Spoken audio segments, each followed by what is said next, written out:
സൗഹൃദ സംഭാഷണമാണ് നടന്നത്. പണക്കാട് കുടുംബവുമായി വളരെ വർഷങ്ങളുടെ ബന്ധമാണ് എനിക്കുള്ളത്. 40-45 വർഷത്തെ ബന്ധമാണ്. ഞാൻ 28ാമത്തെ വയസ്സിൽ മന്ത്രിയായപ്പോൾ ആദ്യം വന്നത് അന്ന് പണക്കാട്ട് വന്ന് അന്ന് ശിഹാബ് തങ്ങളെ കണ്ടിട്ടാണ് എൻ്റെ പ്രവർത്തനം ആരംഭിച്ചത് തന്നെ.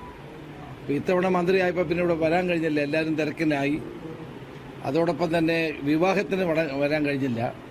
അന്ന് എൻ്റെ മണ്ഡലത്തിൽ ഒരു പ്രധാനപ്പെട്ട ചടങ്ങുണ്ടായിരുന്നതുകൊണ്ട് വരാൻ കഴിഞ്ഞില്ല. അപ്പോൾ അതുകൊണ്ട് വന്നതാണ്. പ്രത്യേകിച്ച് വേറെ രാഷ്ട്രീയ കാര്യങ്ങളൊന്നുമില്ല. അങ്ങനെ ഒരു സൗഹൃദം ഈ കുടുംബവുമായിട്ട് എന്നും എനിക്ക് വളരെ അടുത്ത ബന്ധമാണുള്ളത്.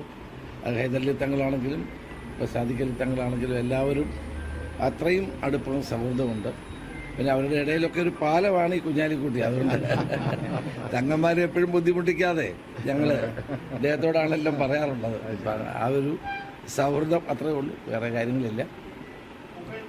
അതുപോലെ തന്നെ ഇന്ന് നിങ്ങൾക്കെല്ലാവർക്കും അറിയാവുന്ന പോലെ കേരള ഗവൺമെൻറ് മയക്കുമരുന്നിനെതിരായി ഒരു വലിയ പോരാട്ടം നടത്തുകയാണ്. ഓപ്പറേഷൻ തുഫാൻ കേരള ജനത ഇന്ന് ഏറ്റെടുത്തിരിക്കുകയാണ്. അപ്പോൾ തങ്ങൾക്ക് ഞാനൊരു തുഫാൻ ബാഡ്ജ് കൂടി നൽകുകയാണ്. തുഫാൻ വാരിയറായി തങ്ങളെ പ്രഖ്യാപിക്കുകയാണ്. നാളെ മുസ്ലിം ലീഗിൻ്റെ യോഗമുണ്ട്. അപ്പോൾ അവിടെയും ഇത് പറയണമെന്ന് ഞങ്ങൾ റിക്വസ്റ്റ് ചെയ്തിട്ടുണ്ട്. കാരണം ഇത് നമ്മളെല്ലാവരും ഏറ്റെടുക്കേണ്ടതാണ്. രാഷ്ട്രീയമില്ലാതെ എല്ലാവരും, അത് മാധ്യമങ്ങൾ നന്നായി ഏറ്റെടുക്കുന്നുണ്ട്.